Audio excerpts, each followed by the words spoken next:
My father shoved me toward the door, my newborn crying in my arms. "You made your bed, now lie in it," he shouted. That night, I walked away with nothing but a baby blanket and hope. Years passed in silence between us. But when they finally showed up at my door, expecting to find me broken, what I revealed made their hands shake. I will never forget the night my own parents, the people who were supposed to protect me, threw me out into the freezing November cold with my 3-day-old baby. Their betrayal felt like the end of my world, but it was just the beginning of a shocking story where I'd uncover secrets they never imagined, and they'd come crawling back, desperate for my help. My name is Haley, and I was 18 when that night happened. I was holding my tiny, 3-day-old son against my chest, feeling his fragile heartbeat flutter against mine. My father's hands were trembling, not from age, but from a rage that vibrated through his whole body. My mother stood behind him, her silence a deafening scream. "Get out," my father snarled, his voice so low I almost missed it over my baby's whimpers. "Get out of my house." His house. Just last Christmas, he'd called it our home. The kitchen where I'd learned to bake pies, where my little brother Jacob and I had carved pumpkins. The place my mother had patiently taught me to fold dumplings. Now, it suddenly belonged to someone else. "Dad, please," I whispered, adjusting the thin receiving blanket around my baby. "Just one night. Tomorrow, I'll figure something out." His chair scraped loudly as he stood, and I instinctively stepped back, my hip hitting the counter. "You should have thought about that before," he spat. "Before you spread your legs for that boy. Before you brought shame into this house. Before you decided to keep it." The word, "it," hung in the air like poison. My son stirred, his perfect little fingers curling and uncurling. He wasn't an it. He was mine. He was everything. And he was only 3 days old. My mother finally spoke, her voice papery thin. "Richard, maybe we should." "No." He cut her off with a violent slash of his hand. "We gave her choices. We offered to send her away until it was over. We told her about adoption. She made her choice." His eyes, the same hazel as mine, looked at me like I was a stranger. "Now she lives with it." The irony was not lost on me. They'd raised me to believe in forgiveness, in family, in second chances. Every Sunday for 18 years, we'd sat in the third pew at Riverside Baptist, my father's booming voice leading hymns about grace. But grace, it seemed, had limits, and I had crossed them. "Mom, please." I looked at her, searching for anything in her face. She was gripping the back of my father's chair, her knuckles white, her mouth pressed into a tight, painful line. "He's your grandson." She closed her eyes. That was her answer. My father moved towards me, and for a wild moment, I thought he might hit me. He never had. But he'd never looked at me like this either, like I was something diseased that needed to be cut away. Instead, he reached past me, grabbed my purse from the counter, and shoved it into my free hand. "You have 5 minutes to get whatever you can carry," he said. "Then you leave. Don't come back." I stood frozen. The weight of my son suddenly unbearable. This couldn't be happening. Not my parents. Not the people who'd driven 3 hours to every volleyball game, who'd cried when I got my acceptance letter to state. "For minutes," my father said, looking at his watch. I stumbled upstairs, my body on autopilot, my mind screaming. My room, still decorated with prom photos, my acceptance letter pinned to the bulletin board, the mobile my mother had helped me hang over the second-hand crib, it all looked like a museum of a different girl's life. I grabbed the diaper bag I'd packed for the hospital, shoving in whatever clothes I could reach with one hand, holding Ethan with the other. My hands shook so badly I dropped things twice. From the hallway, I heard light footsteps. Jacob appeared in my doorway, his 12-year-old face streaked with tears. "Haley, don't go," he whispered, glancing back toward the stairs. "I'll talk to them. I'll beg." "No," I pulled him into an awkward one-armed hug, breathing in his familiar little brother's smell of bubble gum and basketball practice. "It's not your fault. This isn't on you." "But where will you go?" he asked. I didn't have an answer. The boy who'd sworn he loved me, who'd whispered promises, had blocked my number the day I told him the test was positive. His parents had money, lawyers, threats. Mine had disappointment and now, abandonment. "I'll be okay," I lied, kissing the top of his head. "Take care of yourself. Do your homework. Make the basketball team. Time's up." My father's voice boomed from downstairs. Jacob grabbed my free hand. "I love you," he said, his voice cracking. "I'll find you when I'm older. I promise." I wanted to tell him not to make promises he couldn't keep, but I needed to believe someone in my family still loved me. So, I just squeezed his hand and headed downstairs. My parents stood by the front door like sentinels. My father held it open, letting in the November cold. I could see neighbors' porch lights flickering on, curtains twitching. Mrs. Chin next door was pretending to check her mail at 9:30 at night. "Please," I tried one more time, my son starting that newborn wail that sounds like the world ending. "Just until morning. I'll sleep in the garage. My father grabbed my elbow, guiding me firmly toward the door. Not roughly, but with the same determined force he'd used to teach me to ride a bike, to push me forward when I was afraid. Only now, he was pushing me away. The cold hit like a physical blow. I'd forgotten a code in my hurry. The receiving blanket was meant for a climate-controlled hospital room, not a Michigan November night. My son's cries grew louder, more desperate. You did this to yourself, my father said. And then the door closed. I heard the deadbolt turn, a sound that would echo in my nightmares for years. I stood on that porch, where I'd had my first kiss, where I'd posed for prom photos. My feet, in the fuzzy socks I'd worn at the hospital, were already aching. The diaper bag cut into my shoulder, and Ethan's cries were drawing more attention. Mrs. Chin had taken out her phone. Pride told me to walk away with my head high, but survival told me to try one more thing. I went to Jacob's window. His light was on, and I could see his shadow. He pressed his palm against the glass, and I pressed mine on the other side. The cold window between us, like a prophecy of all the distances to come. Then I started walking. The sidewalk was rough under my socks, and within a block, I could feel them tearing. My son's cries shifted to hiccups and whimpers, exhausted. I didn't know where I was going. My best friend Sarah was away at college. The other girls from school, the ones who promised a baby shower, weren't options after they called me stupid. By the time I reached the gas station 6 blocks away, my feet were bleeding. The fluorescent lights inside were harsh, violent. The cashier, a middle-aged woman with kind eyes and a name tag reading Brenda, looked up. Honey, you okay? She came around the counter, taking in my bloody socks, my crying baby, my everything I own in one bag appearance. You need me to call someone. Can I? My voice cracked. Can I just sit for a minute? Warm up. She guided me to a plastic chair behind the counter, poured me coffee, and pretended not to notice when I started crying. She gave me a pair of flip-flops from Lost and Found and a candy bar I tried to refuse. I got kids, she said simply. I know that look. You got anywhere to go? I was too tired to lie. No, she wrote something on a piece of receipt paper. There's a shelter for young mothers about 3 miles from here. They don't turn anyone away. She paused, studying my face. You're the Richardson girl, aren't you? I remember you coming in for slushies. I nodded, shame burning through me. Everyone would know by tomorrow. Small towns don't keep secrets. Your daddy's a fool, Brenda said quietly. That baby needs his mama, and mamas need help. Ain't no shame in that. I stayed until her shift ended at midnight, feeding Ethan the formula I'd packed, changing him on the bathroom counter, trying to figure out how to be a mother when I'd barely figured out how to be an adult. When Brenda locked up, she offered to drive me to the shelter. I couldn't. I'd take kindness from strangers, but I wouldn't lean on it. I told her I'd walk. The 3 miles felt like 30. Ethan slept finally, his weight growing heavier with each step.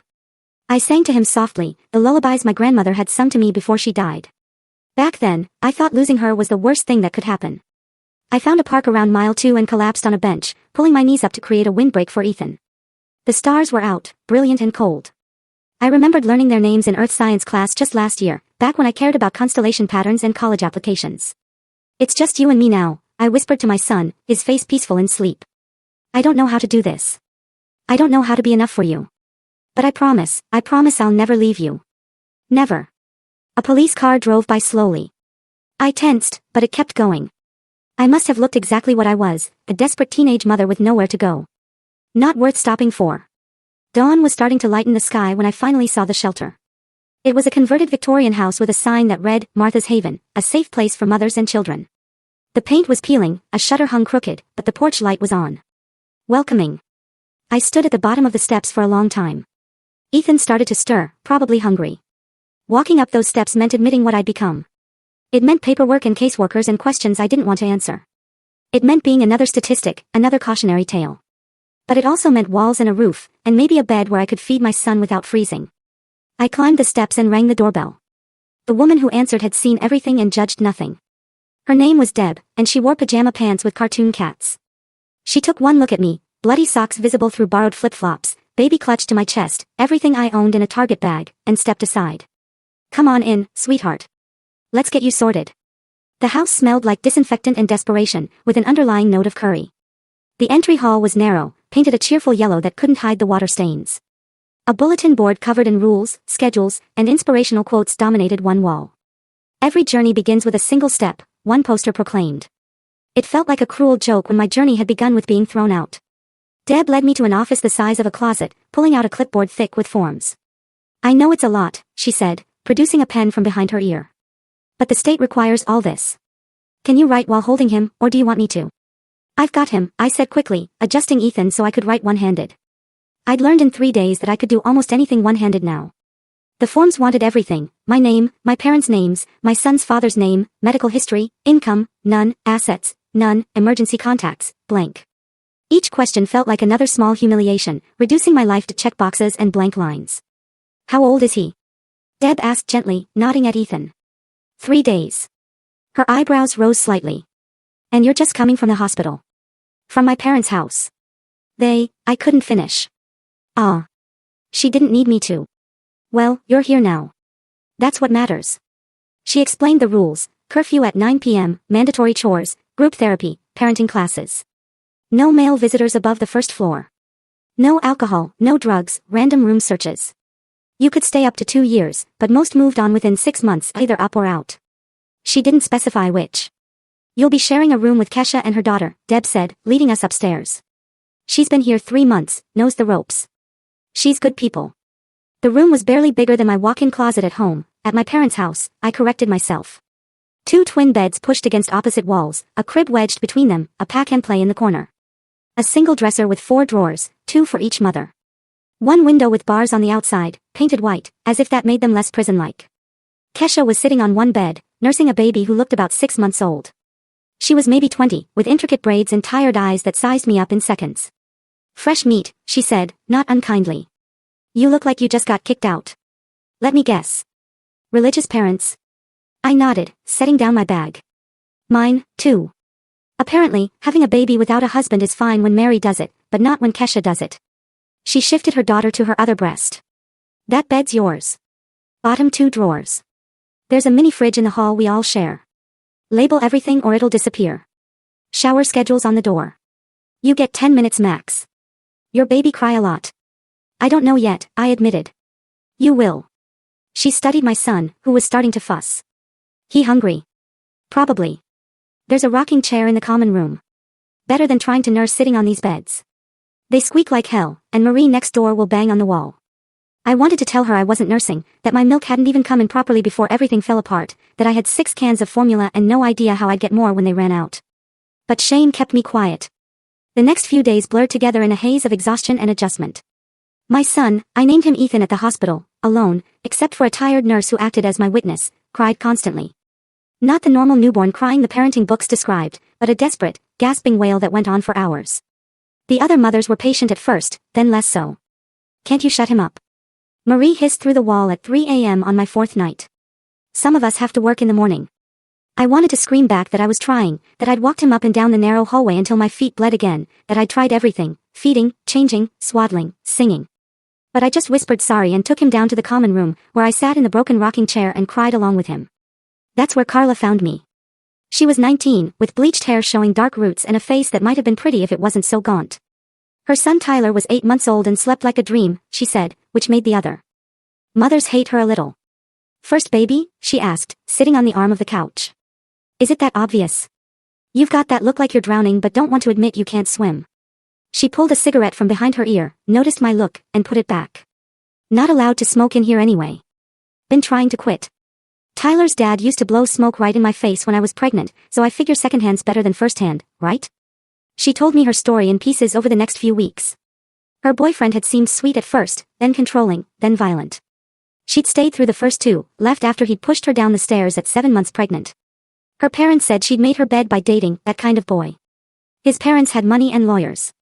Hers had disappointment and denial. At least your kid's dad just disappeared, she said one morning as we did our assigned kitchen duty. Mine keeps trying to get custody. Shows up here sometimes, makes a scene. Deb calls the cops. He leaves, comes back a month later like a really shitty boomerang. The shelter had 22 mothers and 31 children at capacity, which we usually were. Some had stories like mine, good families who couldn't handle the shame.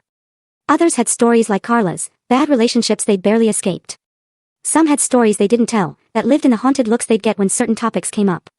There was Antonia, 16, with twins, who did her homework at the kitchen table while breastfeeding.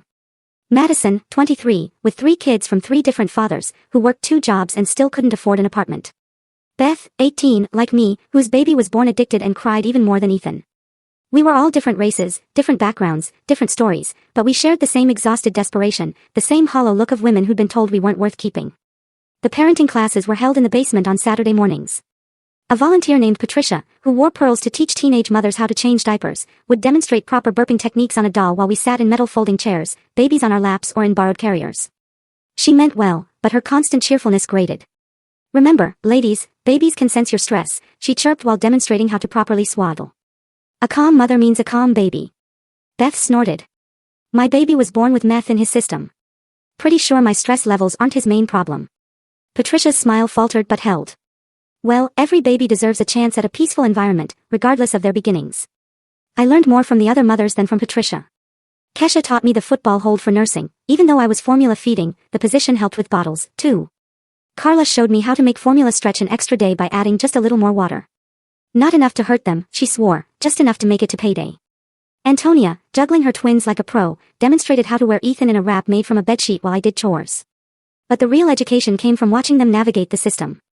The shelter required us to be actively working toward independence, which meant job hunting. But where could you work when you had a newborn and no childcare? The shelter's daycare only operated Monday through Friday, 8 to 5, and most minimum wage jobs wanted nights and weekends. The catch, 22, made my head spin. I applied everywhere I could walk to, the grocery store, the pharmacy, fast food places. The conversations all went the same. "Are you available nights and weekends?" "I have a newborn. I can work days. We need flexibility.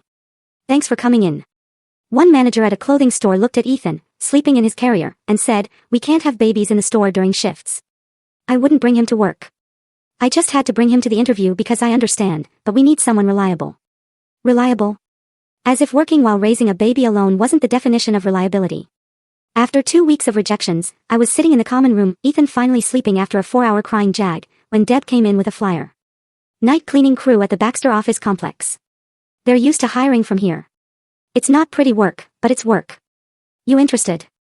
I looked at the hours, 10 p.m. to 6 a.m., but Ethan, we have emergency overnight childcare for working mothers. It's not ideal. You'll be exhausted. But it's a start. A start. Everything here was framed as a start, a step, a journey, as if we were all headed somewhere better instead of just trying not to sink. I got the job. My supervisor, Mrs. Harris, was a black woman in her 60s who walked with a slight limp and had a voice like gravel. She looked at Ethan, asleep in his carrier in the break room, and said, "How old?" 3 weeks. "And you're here." It wasn't a question, but I answered anyway. "I need the work." She assigned me to the 3rd floor, 6 office suites, 2 bathrooms, a break room. "You got 3 hours for this floor. Trash, vacuum, surfaces, bathrooms. Questions?" "No, ma'am." "Good. And leave the baby talk at home. You're here to work, not for sympathy." It was harsh, but also a relief. Everyone at the shelter looked at me with pity. Mrs. Harris just saw another pair of hands to push a mop. The work was hard. My body, still recovering from childbirth, protested every movement. I bled through pads, leaked milk I wasn't using, cried in the supply closet when no one was around. But every night, I cleaned those offices like my life depended on it, because it did. The overnight childcare was a room with 6 cribs and one exhausted worker named Gladys, who watched the babies of mothers who worked nights. I'd feed Ethan at 9:30, hand him to Gladys at 9:45, and try not to think about him crying for me while I scrubbed toilets. I'd pump in the bathroom on my break, dumping the milk because I couldn't keep it cold and couldn't bear to see it go to waste, but also couldn't bear to keep producing it when I couldn't use it. 3 weeks into the job, I was cleaning an executive's office when I noticed the books on a shelf: business management, accounting principles, financial planning. During my break, instead of pumping, I sat in his chair and read. The numbers made sense in a way nothing else in my life did. Credits and debits, assets and liabilities. There was a logic to it, a balance that could be achieved. I started borrowing books, reading them during my breaks, taking notes on paper towels. When Mrs. Harris caught me one night, I thought I'd be fired. "What are you doing?" she asked, standing in the doorway. "I'm sorry, that's a $200 textbook." I wasn't stealing it. I was just reading. She walked over, looked at my paper towel notes, covered in pencil equations. "You understand this?" "Some of it. I'm trying to learn." She was quiet for a long moment. "My daughter's an accountant. Makes 6 figures. Has a house with a pool. I clean her office sometimes. Different building. She forgets that. Tells people her mom's retired." She looked at me. Really looked at me for the first time. "You want more than this?" "Yes." "Then take the damn book home." Bring it back when you're done. There's more where that came from.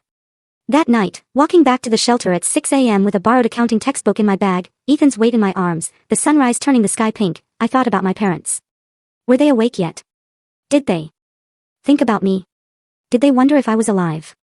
If their grandson was healthy? Or had they successfully erased us, the way you delete a typo, a mistake that mars an otherwise perfect document? Jacob had tried to find me. He'd sent messages through Sarah, who'd finally responded to my Facebook message. He wants to know if you're okay. He says mom cries at night and dad won't let anyone say your name. I wanted to be angry about my mother's tears. She'd stood there. She'd let him throw me out. She'd chosen her husband over her daughter and grandson. But anger took energy I didn't have. I was too busy surviving to hate properly. 4 months in, I'd saved $437. It might as well have been $4 for all the good it did. First and last month's rent plus security deposit for even the cheapest apartment was over $2,000. But I kept saving, $20 here, $30 there, hiding it in a tampon box because Kesha said no one steals those. Carla got approved for subsidized housing and left on a Tuesday, promising to keep in touch. She didn't.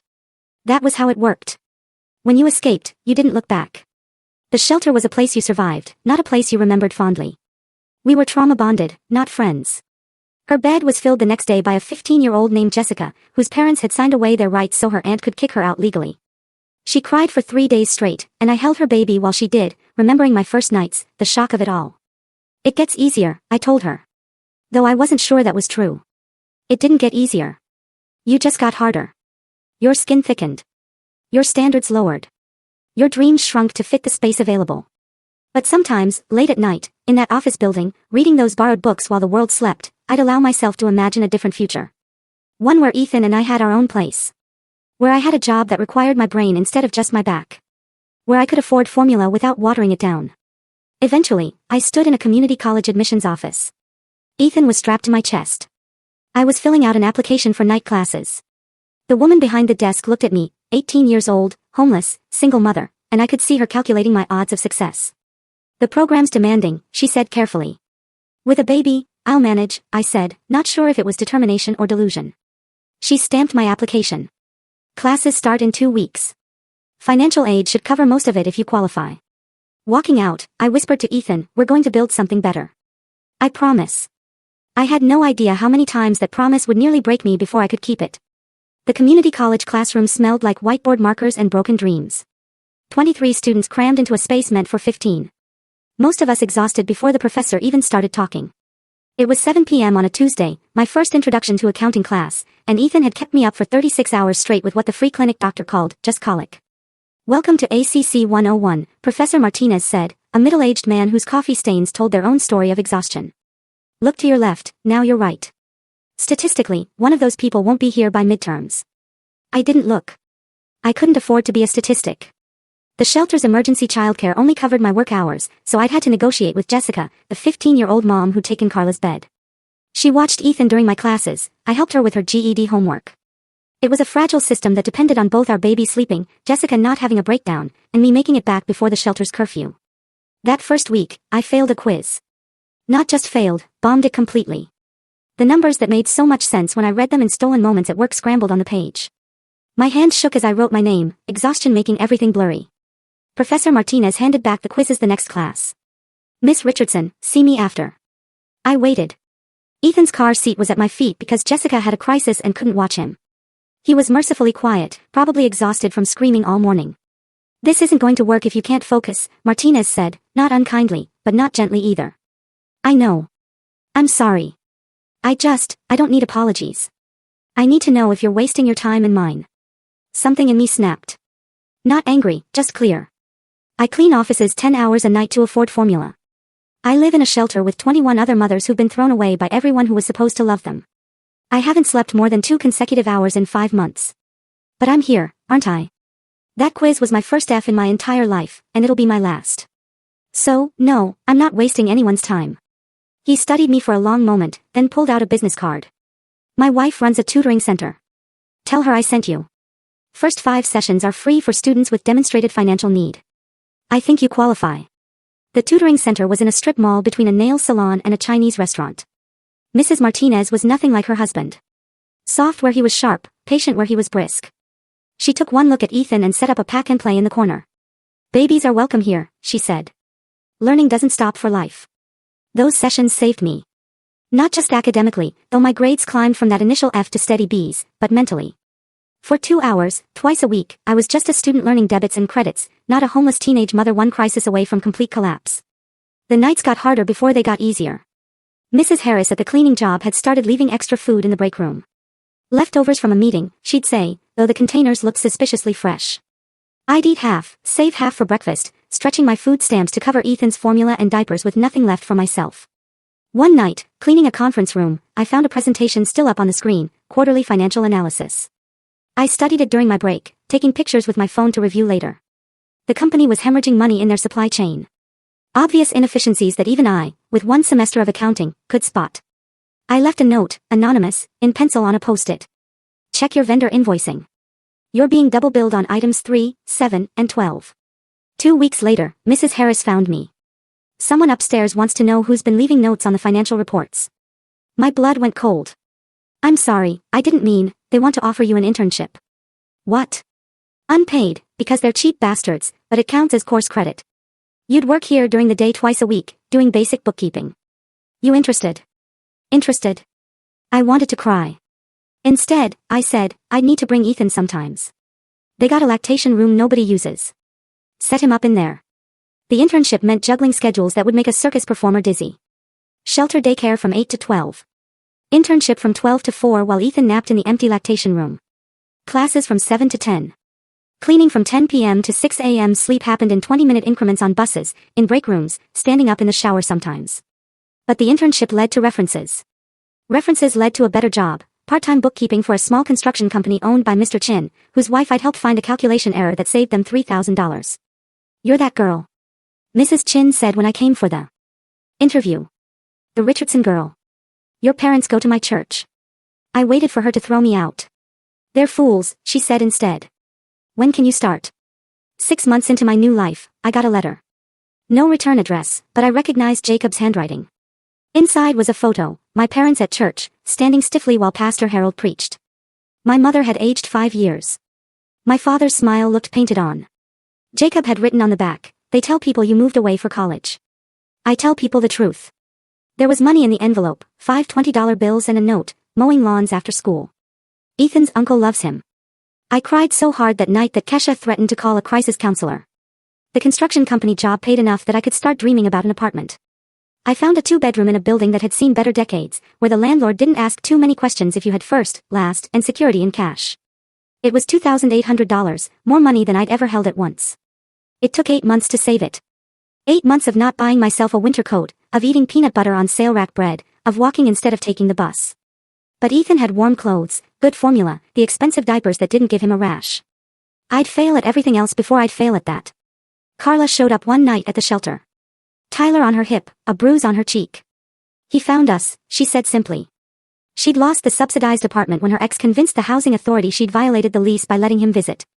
It wasn't true, but truth didn't matter when you couldn't afford a lawyer. That night, I held her while she cried, Tyler and Ethan playing on the floor with the same 3 toys the shelter had owned since the 90s. I thought I was out, she kept saying. I thought I'd made it. You will, I told her. You'll get out again. How do you know? I didn't. But what else could I say? My grades stayed steady, B's and the occasional A when the stars aligned and Ethan slept through the night before an exam. Professor Martinez stopped me after the final. You did well, he said. What's next? Accounting too, if I can afford it. He pulled out a form. Department scholarship. It's not much. Covers 1 class per semester, but you've earned it. I stared at the paper. Why? Because I've taught here 15 years and I've never had a student leave correction notes on random financial reports they found while cleaning offices. You've got a mind for this. Don't waste it. The day I signed the lease on the apartment, Ethan took his first steps. He'd been furniture cruising for weeks in the shelter's common room. But that morning, as I was packing our few belongings, he let go of the coffee table and took 3 wobbling steps toward me. Oh my God. Jessica shrieked. He's walking. I caught him before he fell, lifting him up, spinning him around while he giggled.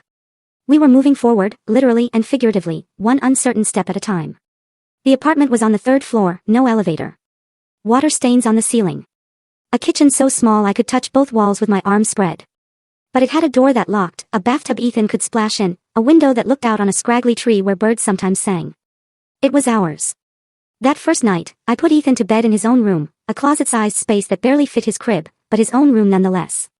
Then, I sat on the floor of the empty living room and ate Chinese takeout from the place downstairs, a celebration feast that cost $11 I couldn't really spare. We did it, I whispered to the walls. We actually did it. 2 years. That's how long I managed to avoid my parents completely. 2 years of taking different routes when I had to go near their neighborhood, of shopping at stores I knew they'd never visit, of creating a life in the shadows of my hometown. Then Mrs. Chin promoted me to office manager. And suddenly I was someone. Not much of someone. I still counted pennies and wore thrift store professional clothes, but someone with business cards and a desk and a title that didn't include the word assistant. Ethan was in preschool now, a decent one that accepted childcare vouchers. He was small for his age, but fierce, with my hazel eyes and a stubborn streak that came from both sides. He called Mrs. Chin, Grandma Chin, because she insisted on it, and she brought him Chinese sweets that he hoarded like treasure. I was filing quarterly reports when Mr. Chin came into the office, face grim. "Haley, I need someone I trust to look at something." He handed me a folder. Financial records for the church. My parents' church. Pastor Harold's church. They've asked us to bid on their new community center, but something feels off about their finances. Can you review these? My hands shook as I opened the folder. There it was. My father's signature on several forms. Board of Directors. Treasurer. Still trying to prove his worth to God by way of spreadsheets and service. The numbers were wrong. Not obviously, but wrong in a way that made my newly trained eye twitch. Money moving in circles, vanishing into vendor accounts that didn't match actual services, a construction fund that had been almost complete for 3 years. I paused, choosing my words carefully, there are irregularities. Mr. Chin nodded. That's what I thought. We're pulling our bid. That should have been the end of it. But I couldn't stop thinking about those numbers, about Pastor Harold's face that last night when my father chose him over me. I kept copies of everything, studying them at home while Ethan played with blocks. 3 weeks later, my doorbell rang at 8 p.m. Nobody visited me except Mrs. Chin, and she always called first. Through the peephole, I saw them. Older. Grayer. Smaller somehow. My parents stood in my hallway like ghosts I'd conjured by thinking too hard. I opened the door, but didn't invite them in. My mother's eyes went immediately to Ethan, visible behind me, building a tower out of Legos. "Is that," she started. "What do you want?" My voice came out steadier than I felt. My father cleared his throat. The commanding man who'd thrown me out was gone, replaced by someone who looked tired and desperate. "We need to talk to you, please." "About what?" "You made your position clear 2.5 years ago." "Things have changed," my mother said, her voice barely above a whisper. We made mistakes." I laughed, sharp and bitter. "Mistakes? Is that what you call abandoning your daughter and infant grandson?" Ethan looked up at my tone. "Mama. It's okay, baby. Keep playing." I stepped into the hallway, pulling the door almost closed behind me. "You have 2 minutes." My father's Adam's apple bobbed. "The church is being audited. There are discrepancies." Harold said, "Harold's been arrested." I kept my face neutral despite the satisfaction that flooded through me. "And we need someone who understands finances. Someone we can trust. Someone, family. Family." The word tasted like poison. "I stopped being family when you changed the locks." My mother flinched. "Haley, please. We know we hurt you." "Hurt me? You threw me out with a 3-day-old baby in November with no shoes." "We were following Harold's guidance," my father said weakly. "He said enabling you would be wrong." I held up my hand. "You chose him over me. You chose your reputation over your daughter. Those were your choices, not his." "You're right," my mother said suddenly. "You're right about all of it. We were cowards. We were cruel. I know you did it for me. And for all the other families, that makes it even better." He paused. "I miss you. I miss my nephew." Does he look like you?" "He has my eyes. Your eyes, too. Maybe someday I can meet him. Maybe. When you're 18, when it's your choice, not theirs." 2 more years, he said, like a promise. After we hung up, I sat in my small living room watching Ethan sleep on the couch where he dozed off during a cartoon. My life looked nothing like I'd planned at 18. No college dorm, no sorority sisters, no easy path padded by parental support. Instead, I had this an apartment within walls and noisy neighbors. A job that barely covered the bills. Night classes that might eventually lead to a degree. A son who called me mama like it was the best word in the world. And now the strange power of being needed by the people who'd thrown me away. They'd come to me broken and desperate and I'd help them. Not out of love or forgiveness, but because I was better than they were, because I could be. Mrs. Chin gave me a raise after the church scandal broke. You handled that with grace, she said. More than they deserved. It wasn't about what they deserved. It was about who I choose to be. She smiled. That's why you're getting a raise. The raise meant I could stop watering down Ethan's juice. I could buy him new shoes instead of used ones. I could even maybe start saving for something bigger, our own house someday with a yard where he could play. That evening, as I gave Ethan a bath, he looked up at me with those serious hazel eyes and said, Mama, are you sad? No, baby. Why? Sometimes your face gets sad when you think I'm not looking. I lifted him out of the tub, wrapping him in a towel that had seen better days but was soft from so many washes. Sometimes mamas get sad, but then we see our babies and we remember why we're happy. Why? Because you're my best thing. You're my impossible thing that came true. He giggled as I tickled him dry. And I thought about the title of my story. How my parents walked in and saw the impossible. They'd seen their teenage daughter transformed into someone they needed. They'd seen the grandson they rejected thriving despite them. They'd seen that throwing us out hadn't destroyed us. It had forged us into something stronger. But the real impossible thing wasn't what they saw. It was what I'd built from nothing but determination and the weight of a baby in my arms. It was surviving when everyone expected me to fail. It was becoming someone's entire world when my own world had collapsed. The story was far from over. There would be more confrontations, more reckonings, more moments when the past and present collided. But that night, as I tucked Ethan into his toddler bed in his tiny room with its peeling paint and drafty window, I knew we'd already won the only battle that mattered. We'd survived. We'd thrived. We'd become impossible. Love you to the moon, Mama, Ethan mumbled. Already half asleep. Love you to the stars and back, baby. And in that moment, in our small apartment with its water stains and creaky floors, we had everything. The second time my parents appeared at my door, they brought leverage. It was a Thursday evening, 3 weeks after I'd helped untangle them from Pastor Harold's fraud. Ethan was practicing writing his name at the kitchen table. Crooked letters that looked like drunk caterpillars when the knock came through the peephole. My parents again, but this time with a man in a suit. Lawyer, my instinct screamed. I opened the door, the chain still on. I told you not to come back. We need to discuss your grandmother's estate, the lawyer said, producing a business card through the gap. I'm William Thornton. Your parents have hired me to resolve some irregularities. My grandmother. She'd been dead 4 years now, gone just before my 15th birthday. The mention of her name was a key turning in my chest. What irregularities? My father shifted uncomfortably. Can we come in? Please, Haley. This affects you. I looked back at Ethan, absorbed in his letters. Mrs. Chin wasn't expecting him for another hour. She'd started taking him for dinner once a week, teaching him Mandarin and spoiling him with dumplings. 10 minutes, I said, unhooking the chain. They filed in, my mother's eyes immediately going to Ethan. He looked up, curious, but unafraid. Ethan, go play in your room for a bit.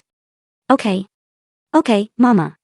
He gathered his crayons carefully, like I'd taught him. As he passed my parents, my mother made an aborted movement like she wanted to touch him. I stepped between them. Once his door closed, I crossed my arms. Talk. The lawyer pulled out documents. Your grandmother established a trust in your name when you were born. It was meant to mature when you turned 18, providing roughly $50,000 for your education and establishment of independent life. The room tilted. Your grandmother was discreet about her assets, my mother said quietly. She had investments we didn't know about, life insurance we didn't expect. The trust was terminated 2 weeks after your 18th birthday, the lawyer continued. The funds were transferred to an account that was then closed. The signature on the termination papers appears to be yours. But I never signed anything. My voice came out sharp, clear. I turned 18 2 months before Ethan was born. I was hiding morning sickness and trying to finish high school. I never knew about any trust. The lawyer and I both looked at my parents. My mother was studying her hands. My father was staring at the water stain on my ceiling. The thing is, my father said slowly, Harold said you need guidance, that a teenage mother with that much money would make poor choices. He suggested we protect it for you. You stole from me. The words dropped like stones. You stole $50,000 from me and then threw me out with nothing. We were going to give it back, my mother said weakly. When you were older. More stable. I was sleeping on park benches.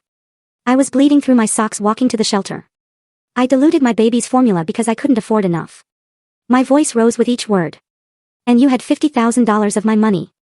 Harold had control of it, my father said. It went into the church's investment fund. He said it would grow. That when you came back, repentant. I laughed, ugly and sharp. For what? For being raped. The word hung in the air like a blade. My parents went white. What? My mother whispered. Nathan Turner didn't seduce me. He got me drunk at his party. And I stopped breathing hard. I never said it out loud, not even to Carla. I said no several times. But you never asked, did you? You just assumed I was a slut who got what she deserved. My mother made a sound like something breaking. My father sat down heavily on my second-hand couch. We need to focus on recovering the funds, the lawyer said after a moment, clearly uncomfortable. The signature on the trust termination is demonstrably forged. We can pursue criminal charges. Against who? I asked. Harold's already going to prison. My parents? I looked at them. These strangers who'd raised me. Did you forge my signature? Harold did, my father said quietly. We watched him do it. We thought we were protecting you. You thought you were punishing me. No one denied it. The lawyer cleared his throat. There's a paper trail. The money went from the trust to the church fund to something called Maple Suppliers LLC. I know about Maple Suppliers. It's a shell company. The township treasurer is part of it. I pulled out my own files, the ones I'd copied. I've already traced most of it. The lawyer looked impressed despite himself. You've done forensic accounting on this. I've done survival accounting on this. There's a difference. Mama. Ethan's voice came from his doorway. Can I come out? Yes, baby. He emerged, clutching his favorite stuffed dinosaur and climbed into my lap. 3.5 years old and already my protector, glaring at the strangers who'd made his mama upset. This is Ethan, I said, daring them to say something. My mother's eyes filled with tears. He looks just like Jacob at that age. You don't get to cry, I told her. You don't get to mourn the grandson you threw away. We made a mistake, she whispered. No, a mistake is forgetting to pick up milk. You made a choice. You chose your reputation and your pastor over your daughter and grandson. Now you're here because you need my help, not because you've suddenly developed a conscience. The lawyer shuffled papers. If we can recover the funds, with interest and penalties, it could be substantial. Enough to what? Make up for 3 years of abandonment. Pay back the nights I went hungry so my baby could eat. Enough to secure your son's future, he said simply. That stopped me. I looked down at Ethan, who was playing with the buttons on my shirt, oblivious to the weight of adult failures. What do you need from me? I asked. Your cooperation, testimony, documentation. The lawyer pulled out more papers. And decisions about prosecution. I want it all in writing. Every penny that was taken, where it went, who knew what and when. I stood, Ethan on my hip. And I want a full accounting of my grandmother's entire estate, not just the trust. My parents exchanged glances. What else are you hiding? I asked. There was a letter, my mother said finally. From your grandmother, for you, when you turned 18. Harold said it would only confuse things. You kept her letter from me.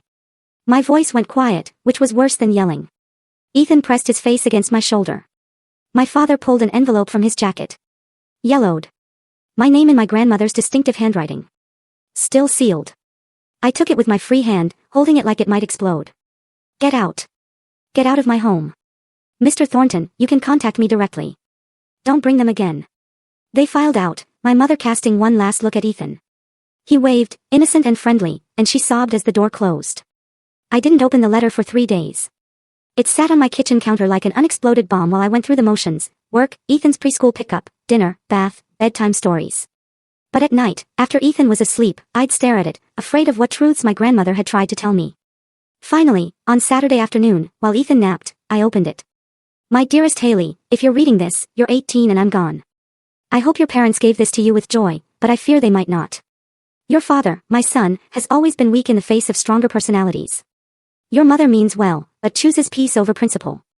I've left you money, enough to make your own choices, whatever they may be. But more importantly, I've left you truth. Check the loose brick in the basement wall of the old hardware store, behind the paint supplies. I've left something there that your parents must never find.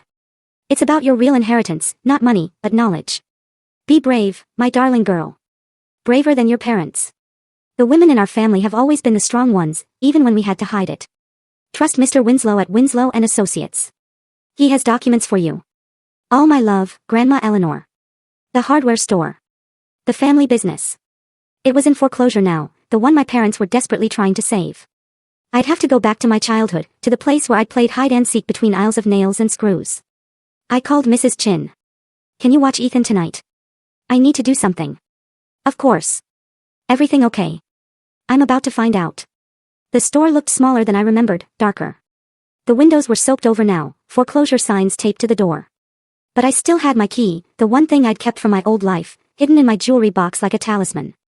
The lock was stiff, but turned. The alarm had been disconnected months ago, probably when they stopped paying bills. I used my phone's flashlight to navigate through the familiar aisles, now mostly empty, dust dancing in the beam. The basement door creaked like a horror movie. Each step down felt like descending into my past. The paint supplies were still there, cans no one would ever buy now. I ran my fingers along the bricks until I found it. One that wiggled. Behind it, a metal box wrapped in plastic. Inside the box, photographs, documents, and another letter.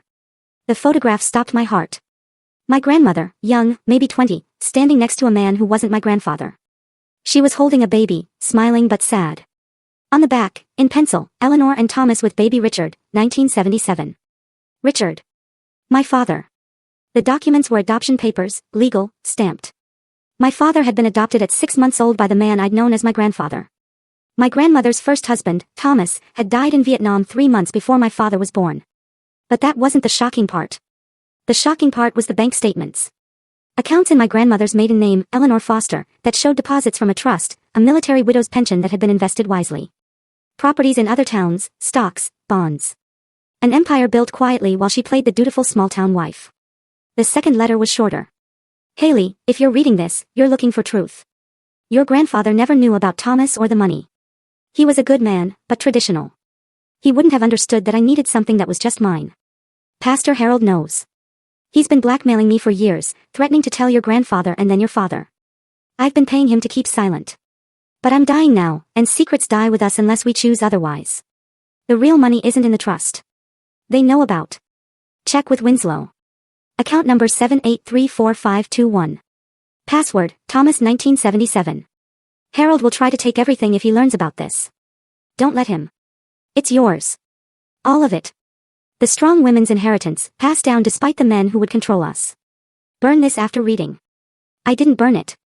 I photographed everything, then put it all back except for one photo of young Eleanor. She looked like me, I realized. Same stubborn chin. Same eyes that had seen too much too young. Mr. Winslow's home address was in the phone book. Yes, he still had a phone book listing. His house smelled like pipe tobacco and old books, and he answered the door in a cardigan that had seen better decades. Ms. Richardson, he said, unsurprised. But also, evidence. Evidence that my parents hadn't just stolen my trust fund. They tried to steal so much more. Evidence that Pastor Harold's crimes went deeper than anyone knew. My phone rang. Jacob? Haley. I overheard Mom and Dad talking. They said something about Grandma's money, about Harold knowing something. What's going on, Jake? I paused, choosing my words. Did you know Dad was adopted? Silence. Then, what? There's more to this story than anyone's told us. Can you get to the hardware store tomorrow? Alone? It's in foreclosure. I know. Can you? Yeah. Yeah, I'll figure it out. After I hung up, I made a decision. I called William Thornton, the lawyer. I want to buy the hardware store, I said. Cash offer. And I want to hire you, not my parents, to help me bury Pastor Harold so deep he'll need a ladder to see hell. Miss Richardson, I have the money. I have evidence. What I need is someone who knows how to use both. I'm listening. I talked for an hour, laying out everything I'd found. The hidden accounts, the blackmail, the attempted theft. By the end, he was practically salivating. This is significant. We're not just talking about recovering your trust fund anymore. We're talking about racketeering, extortion, potentially murder by coercion if we can prove the stress contributed to your grandmother's death. I want Harold destroyed. But my parents, I paused, thinking of Jacob. They're victims, too. Even if they're also culprits. I want them to face consequences, but not prison. You're more generous than they deserve. No, I'm practical. My brother doesn't deserve to lose everything because they're weak and stupid. The next morning, I met Jacob at the hardware store. He'd grown tall, almost 6 feet, with the awkward limbs of a teenager not yet comfortable in his body. When he hugged me, I smelled my father's aftershave and had to fight not to pull away. I've missed you so much, he said into my hair. Everything's been wrong since you left. Since they threw me out, I corrected gently. I showed him everything, the photos, the documents, the truth about our father's birth, our grandmother's secret empire. He sat on the dusty floor and cried. For the grandmother we'd lost. For the family we'd never really been. For the lies that had shaped us. How could they, he kept asking. Because they're cowards. Because believing Harold was easier than thinking for themselves. Because throwing me out was simpler than facing their own failures. But you have a baby. They threw out their own grandson. They threw out their daughter first. Ethan was just collateral damage. He looked at the bank statement again. You're rich now. We are rich, I corrected. You think I'd keep Grandma's money from you? Half of this is yours when you turn 18. But she left it to you. She left it to the strong one. But you're strong, too, Jake. You called me. You slipped me money. You chose truth over comfort. That's strength. We sat in the basement of our family's dying business, surrounded by the evidence of years of lies, and planned how to build something better from the ruins. The courtroom smelled like fear and furniture polish. I sat in the witness box, my hands steady on the Bible, even though I hadn't believed in God since the night my parents chose him over me. Across the room, Pastor Harold sat in an orange jumpsuit that made his skin look green. He'd lost weight, his collarbone sharp beneath the fabric. Good. State your name for the record, the prosecutor said. Haley Richardson. Miss Richardson, can you identify the document on the screen? It was my signature, or rather, the forgery of it, blown up large enough to see every hesitation in the pen strokes where Harold had tried to copy my handwriting. That's a forged version of my signature on trust termination papers. How can you be certain it's forged? Because I was 6 months pregnant and hiding in my childhood bedroom when that was supposedly signed. I never knew the trust existed until 3 months ago. Harold's lawyer, young, nervous, court-appointed, stood up. Objection. The witness cannot claim ignorance of something then claim certainty about it. I can claim, I interrupted, looking directly at Harold, that the man my parents trusted more than their own daughter stole $50,000 from me while I was sleeping in a shelter with my newborn son. The judge, an older black woman with eyes that missed nothing, said, the witness will refrain from editorializing. Objection overruled. Continue. The prosecutor pulled up more documents. My grandmother's hidden accounts. The blackmail payments meticulously documented in her careful handwriting. The shell company Harold had created. The web of financial manipulation that had trapped my family for years.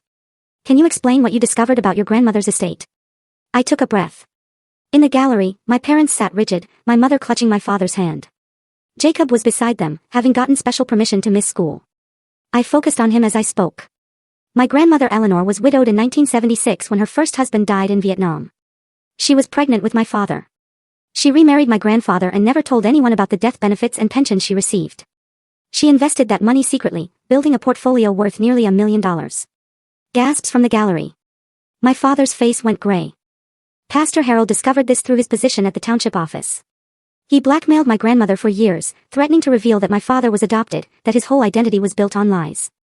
She paid him to protect my father from the truth. Objection. Harold's lawyer stood. Speculation about, I have the receipts, I said calmly. Cancelled checks, wire transfers. 12 years of payments increasing near her death as Harold got greedy.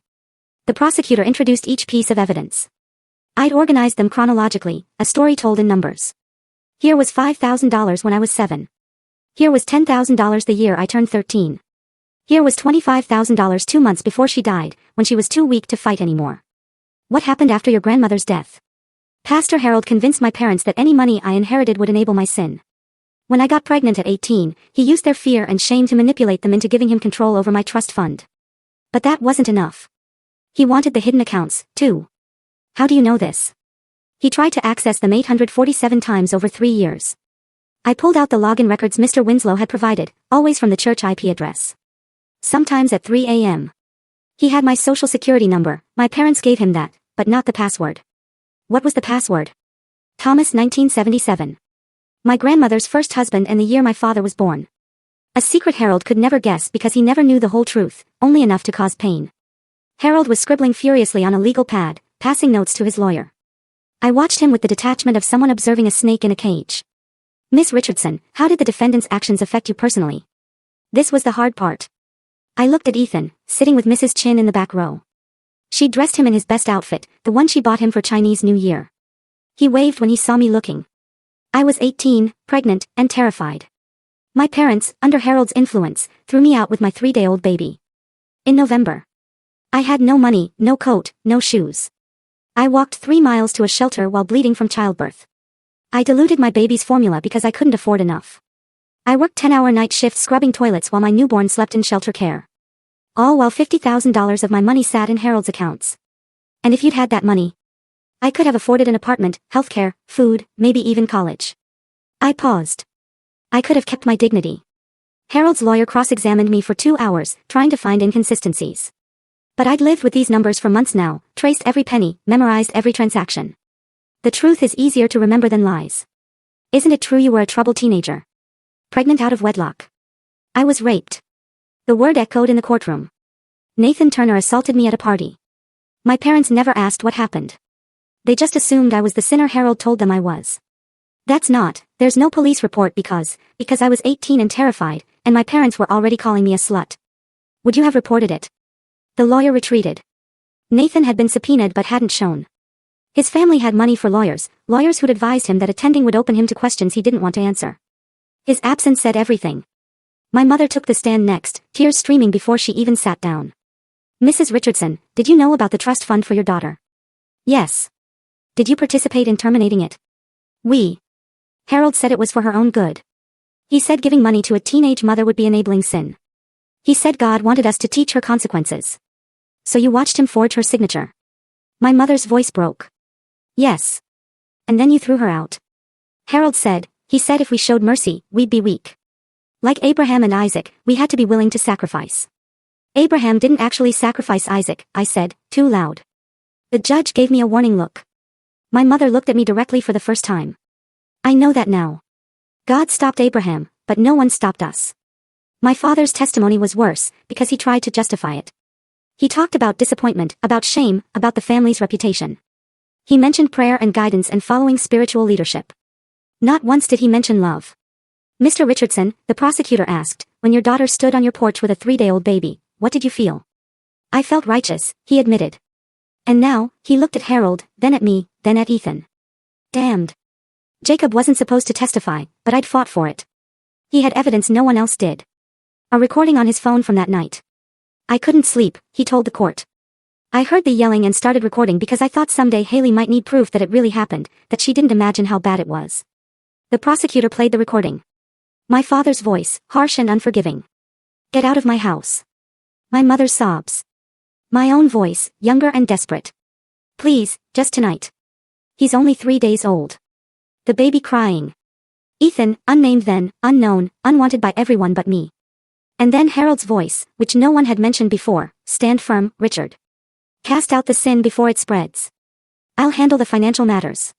God will provide for the righteous. He'd been there in the house, watching as they threw us out. The courtroom was silent after the recording ended. Even Harold's lawyer looked sick. The defense rests, he said quietly. During the recess, I stood outside, letting the February air cool my burning face. My parents approached, my father clearing his throat. Don't, I said. Whatever you're about to say, don't. You wanted to feel better. You wanted absolution. You wanted me to say I forgive you so you can sleep at night. I turned to face them. I don't forgive you. I never will. The best I can offer is that I won't let your cruelty define my son's life. He's our grandson, my mother whispered. No. He's Mrs. Chin's honorary grandson. He's Carla's nephew. He's loved by people who earned the right to love him. You're strangers who share some DNA. The verdict came back in 2 hours, guilty on all counts. Fraud, embezzlement, extortion, conspiracy. The civil suit would follow. But the criminal verdict meant Harold would never manipulate another family. As they led him out, he stopped near my seat. Your grandmother was a slut too, he hissed. That's where you get it from. My grandmother was a survivor, I replied. That's where I get it from.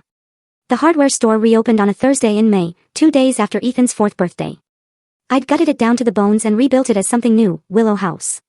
A resource center for single parents. Where hammers once hung, now there were computers for job applications. Where paint cans had gathered dust, now there was a children's library. The basement, where I'd found my grandmother's secrets, was now a quiet room for nursing mothers. The sign over the door read, Willow House, where new stories begin. In memory of Eleanor Foster Richardson, grandmother, survivor, secret keeper. I'd invited my parents, not because I'd forgiven them, but because Jacob had asked, and because I wanted them to see what I'd built from their abandonment. They stood on the sidewalk like uncertain ghosts, dressed in their church clothes, even though it was Thursday. My mother held a gift bag. That trembled in her hands. My father kept checking his watch, a nervous tic he'd developed since the trial. You can come in, I called from the doorway. It's a public space. The inside smelled like fresh paint and hope. Carla was there, Tyler playing with blocks in the corner. She'd gotten her own apartment 6 months ago, but volunteered here twice a week. Paying it forward, she called it.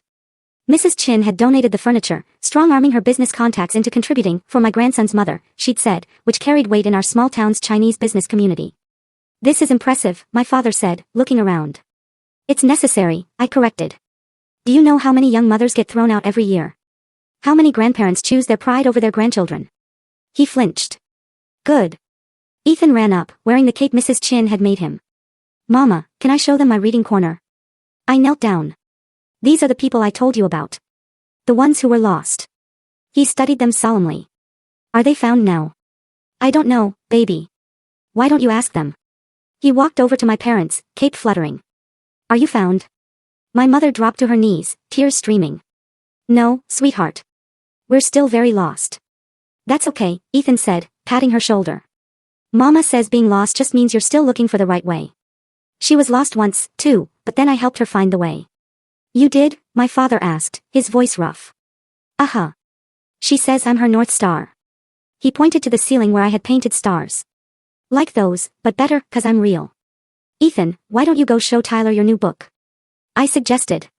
He ran off, and my parents stood there, destroyed by the kindness of the child they'd rejected. He doesn't know, my mother said. He doesn't know his grandparents threw him away. No, he doesn't. He knows there are people who hurt Mama a long time ago. But that Mama got strong anyway.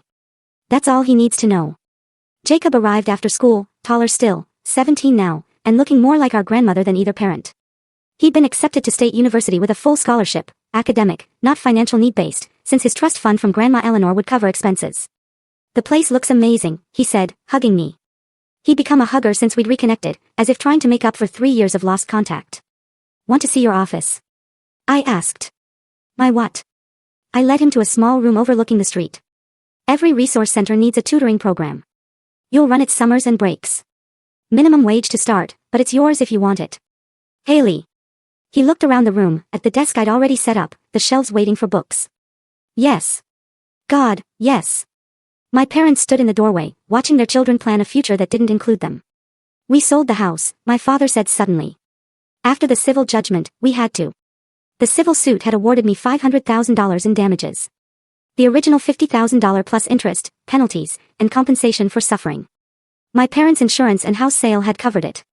They lived in a small apartment now, the kind with thin walls and noisy neighbors. The kind I'd lived in. I'm sorry you lost your home, I said, and meant it. I wasn't cruel enough to celebrate their suffering, just indifferent to it. It was never a home after you left, my mother said quietly. Just a house where we'd made the worst mistake of our lives. The opening ceremony was at 2 p.m. Local press showed up. The story of Pastor Harold's trial had been big news, and my transformation of the hardware store into a resource center was the kind of redemption story small towns loved. I stood at the podium, Ethan on my hip, and looked out at the crowd. There were mothers from the shelter, social workers who'd helped me. Mrs. Harris from the cleaning company, who'd given me my first chance. Professor Martinez and his wife were there, having donated the computers. Mr. and Mrs. Chin sat in the front row like proud grandparents.